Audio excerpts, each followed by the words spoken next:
अकोला में बाइक सवार चोर एक महिला के गले से नेकलेस छीनकर फरार हो गया। शहर के सातों चौक के पास हेडगेवार ब्लड बैंक के पास सरेआम इस तरह से चेन स्नैचिंग की घटना से खलबली मच गई। इस मामले में पुलिस थाना में शिकायत दर्ज कराई गई है। अकोला शहर के शिवाजी नगर में रहने वाली संगीता सोनटक के अपने कुछ रिश्तेदारों के साथ सातों चौक के पास एक अपार्टमेंट में अपने करीबी के घर हल्दी कुमकुम के लिए गई थी। वहां हल्दी कुमकुम का कार्यक्रम होने के बाद वो सब ऑटो में वापस लौट रही थी। तभी बाइक सवार दो युवक वहां आए और संगीता के गले से उसका नेकलेस छीनकर वहां से भाग निकले।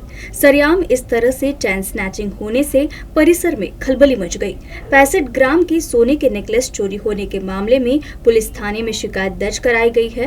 पुलिस ने भी इस मामले को गंभीरता से लेते हुए चेन स्नैचरों को पकड़ने के लिए नाकाबंदी कर तलाशी ली, लेकिन अभी तक आरोपी पकड़ा नहीं गया है। पुलिस आरोपी की तलाश कर रही है। कपास उत्पादकों के लिए अच्छे दिन। कपास ने शुरुआत में ही 10,000 रुपए प्रति क्विंटल के दर को पार कर लिया है। अकोला जिले की अकोट बाजार समिति में कपास का भाव सर्वाधिक 11,330 प्रति क्विंटल रहा। अकोला जिले में कुछ वर्षों से हो रही भारी बारिश, कीड़ों के प्रकोप और बेमौसम बारिश और कम उत्पादन के कारण कपास की खेती करने वाले किसानों पर भूखों मरने की नौबत आई थी। लेकिन नए साल में कपास की कीमतों में बढ़ोतरी ने किसानों में नई उम्मीद जगाई है। अकोला की कृषि उत्पन्न बाजार समिति में इस बार कपास को अच्छा मूल्य मिल रहा है। पिछले कई वर्षों से मौसम में बदलाव के कारण कपास का उत्पादन कम हो गया था। हालांकि कई सालों के बाद इस साल पहली बार कपास उत्पादकों के जीवन में खुशियां लौटी है। कपास को अकोट में सबसे ज्यादा कीमत मिल रही है। इस वजह से अमरावती विभाग के अकोला सहित अमरावती, यवतमाल और बुल्ढाना जिलों के किसान अकोट में अपना कपास बिक्री के लिए ला रहे हैं।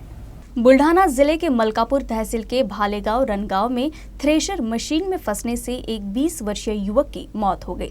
मृतक तुअर निकालने का काम करने गया था, तभी थ्रेशर मशीन में उसका पैर फंस गया और उसकी घटनास्थल पर ही मौत हो गई। इस हादसे के बाद गांव में खलबली मच गई। मलकापुर तहसील के भालेगांव रनगांव में तुअर कटाई का काम चल रहा था। गांव का 20 वर्षीय पवन बावस्कर तुअर निकालने का काम करने गया था। इसी दौरान थ्रेशर मशीन से चार निकालने के दौरान पवन का पैर मशीन में फंस गया और वो गंभीर रूप से जख्मी हो गया, जिसके बाद उसे पास के अस्पताल में भर्ती कराया गया, लेकिन इलाज के दौरान उसकी मौत हो गई। इस हादसे के बाद गांव में खलबली मच गई थी। किसानों की वास्तविक स्थिति और किसानों को आत्महत्या करने से हतोत्साहित करने वाली मराठी फिल्म फास पूरे राज्य में एक साथ 4 फरवरी को प्रदर्शित की जा रही है। निर्माताओं के मुताबिक इस फिल्म में किसानों की असल समस्याओं को दिखाया गया है। इस संदर्भ में बुल्ढाना में पत्रकार परिषद का आयोजन किया गया था। पत्रकार परिषद में बताया गया है कि इस फिल्म में प्रसिद्ध सिने अभिनेता कमलेश सावंत ने मुख्य भूमिका निभाई है और फिल्म में अभिनेता सयाजी शिंदे, उपेंद्र लिमये और स्वाभिमानी शेतकरी संगठन के नेता रविकांत तुपकर को भी लिया गया है। फिल्म के बारे में जानकारी देने के लिए बुल्ढाना में प्रेस कॉन्फ्रेंस की गई। इस दौरान सिनेमा की पूरी टीम मौजूद थी। बळीराम एक दिवस 4 वर्ष नैसर्गिक आपत्तीनंतर एक दिवस स्वतः 4 वर्षाचं त्याचं स्वप्न बनणार आहे ते बनू नये म्हणून जे सण साजरे करू शकत नाही, मुलांना काही वस्तू आणून देऊ शकत नाही, तो एक दिवस गाठोडीमध्ये जे पैसे आहेत ते सगळे खर्च करतो आणि म्हणजे बँक, शेतकऱ्याची बँक हे गठडीला ठेवलेले पैसे जे कधी संकट काळात तो ते वापरू शकेल ते पैसे तो खर्च करतो आणि तो एक दिवस एक रात्र आपल्या कुटुंबासोबत बायकोला साडी आणतो, मुलांना नवीन कपडे आणतो, त्यांना भेटवस्तू देतो, त्यांच्यासोबत मटणाची भाजी बिजी करून खातो आणि तो एक दिवस 4 वर्ष तो जगू शकला नाही, तो एक दिवस जगतो आणि त्यानंतर त्या देहातून आपली मुक्तता करून घेतो। पण त्यानंतर बळीरामाचं जे कुटुंब आहे ते कुठल्या परिस्थितीला सामोरं जातं असा हा फास आपला मराठी सिनेमा आहे। 4 फेब्रुवारी 2022 ला संपूर्ण महाराष्ट्र सिनेमागृहात हा सिनेमा प्रदर्शित होता है। अकोला के पालक मंत्री द्वारा किए गए कदाचार के खिलाफ आपराधिक मामला दर्ज करने की चेतावनी वंचित बहुजन आघाड़ी के प्रमुख अधिवक्ता प्रकाश आंबेडकर ने अकोला में एक संवाददाता सम्मेलन में दी। प्राध्यापक धैर्यवान फुंडकर यांनी पोलीस स्टेशनमध्ये FIR दाखल करण्याचा प्रयत्न केला।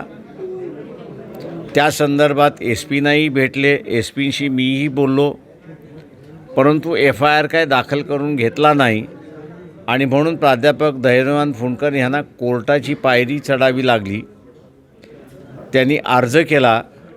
कोर्टाने तो अर्ज ग्राह्य धरला आहे आणि सकृतदर्शनी घोटाळा झाला आहे असं नमूद त्यांनी केलेलं आहे. परंतु 90 दिवसामध्ये गव्हर्नर साहेबांची परमिशन येते की न येते याच्यासाठी हा निकाल त्यांनी थांबून ठेवलेला आहे. 90 दिवसामध्ये परमिशन आली नाही तर कोर्ट पुन्हा ह्याच्यावरती निर्णय देईल असं त्यांनी नमूद केलेलं आहे. आठवड्याभराच्या कालावधीमध्ये आम्ही गव्हर्नर साहेबांना भेटणार आहोत आणि त्यांची परवानगी मागणार आहोत. पुरानी कहावत है, अगर मेहनत और लगन सच्चे मन से हो तो यकीनन सफलता आपके कदम चूमेगी। इसी बात की ताज़ा मिसाल है अकोला के अकोटफैल में रहने वाली सुजाता मोहन तायडे। परिवार की खराब आर्थिक हालातों को दरकिनार कर सुजाता ने मेडिकल शिक्षा के लिए नीट परीक्षा में न सिर्फ सफलता हासिल की बल्कि अनुसूचित जाति वर्ग से देश में 267वां रैंक भी हासिल किया है। उनकी इस कामयाबी से उनका परिवार तो बेहद खुश है, साथ ही उनकी सफलता की हर तरफ तारीफ हो रही है। ये है सुजाता मोहन तायडे, जिनकी कामयाबी का जिक्र जिले भर में हो रहा है। वजह भी खास है। सुजाता ने मेडिकल प्रवेश परीक्षा में 700 में से 512 अंक प्राप्त कर चिकित्सा शिक्षा में प्रवेश लिया है। अनुसूचित जाति वर्ग से 700 में से 512 अंकों के साथ देश में 267वें स्थान पर है। इसे हासिल करने के लिए उसने कड़ी मेहनत की है। वो अपनी सफलता का श्रेय अपने माता पिता और गुरु को देती है। मला नीटमध्ये ऑल इंडिया रँक 74,526 मिळालेली आहे आणि माझे मार्क्स आहेत 512. त्यानंतर महाराष्ट्राच्या मेरिट लिस्टमध्ये 6,068 आहे माझा इन जनरल आणि SC कॅटेगरीमध्ये माझा 266 रँक आहे. आणि आतापर्यंत मी कुठलीही शिकवणी वर्ग न ऑफलाईन कोचिंग क्लासेस न लावता सेल्फ स्टडी केलेली आहे with the help of the YouTube videos. आणि त्याच्या मागे पण हे अभ्यास करण्यामागे पण एक मोटिवेशन कारण हे आहे की म्हणजे जे काही आईबाबांचा हार्ड वर्क आहे ते मला नेहमी पुल करायचे की अभ्यास करायचा आहे आणि hard work smart work as I can do ते मी केलेलं आहे माझ्या वतीने. आणि माझी आधीपासून परिस्थिती प्रतिकूल होती म्हणून आम्ही कुठलीही शिकवणी वर्ग लावण्याचे इतके पैसे आमच्याकडे नव्हते, म्हणून मी ते मोबाईलच्या थ्रू यूट्यूबवर अभ्यास केलेला आहे. आणि जे काही मला यश मिळालेलं आहे त्याच्या मागे माझ्या सगळं फॅमिलीचा सपोर्ट आहे economical as well as mental लेवलवर. आई बाबा मला इकॉनॉमिकल हेल्प तर करत होते, मेंटल लेवलवरचा स्ट्रेस कमी करायला पण ते मला हेल्प करायचे. आणि माझे भाऊ बहीण पण मला मोटिवेट करायचे की अभ्यास कसा करायचा आहे, म्हणजे अभ्यास का करायचा आहे, तुला पुढे जायचं आहे वगैरे त्याच्या बाबतीत सांगायचे ते मला आणि नेहमी मला मोटिवेट करत राहायचे. त्याच्याबद्दल यांचे सगळ्यांचे थँक्यू मला इतका सपोर्ट केल्याबद्दल. आणि या म्हणजे एका ॲव्हरेज स्टुडंट ॲव्हरेज मुलीपर्यंत माझं एक्झिस्टन्स निर्माण करेपर्यंत त्यांनी मला एवढा सपोर्ट केला, त्याच्याबद्दल त्यांचे फार फार आभार. सुजाता के पिता गली में बुनकर है तो घर के आर्थिक हालात भी कुछ खास नहीं है। भाई बहनों की पढ़ाई का खर्च भी उन्हीं पर है। परिवार में माँ का भी योगदान होता है। खराब घरेलू परिस्थितियों के बावजूद सुजाता ने 10वीं कक्षा में 73% अंक और 12वीं कक्षा में 56% अंक प्राप्त किए। सुजाता ने बिना किसी प्राइवेट ट्यूटरिंग के ये मुकाम हासिल किया। होशियार रहने वाली सुजाता ने सोशल मीडिया के जरिए अच्छी पढ़ाई की है। इसके लिए उन्होंने सेल्फ स्टडी का सहारा लिया। सुजाता का सपना था मेडिकल की शिक्षा हासिल करने का। इस लक्ष्य को हासिल करने के लिए सुजाता ने 10वीं और 12वीं कक्षा में अच्छे अंक प्राप्त किए। इसके बाद उन्होंने चिकित्सा शिक्षा के लिए प्रवेश परीक्षा दी। अपनी बेटी की इस सफलता से उनका परिवार भी बेहद खुश है। सुजाताने जो 266वां रँक नीटमध्ये आणला SCमध्ये खूप अभिमान आणि आनंद वाटतो.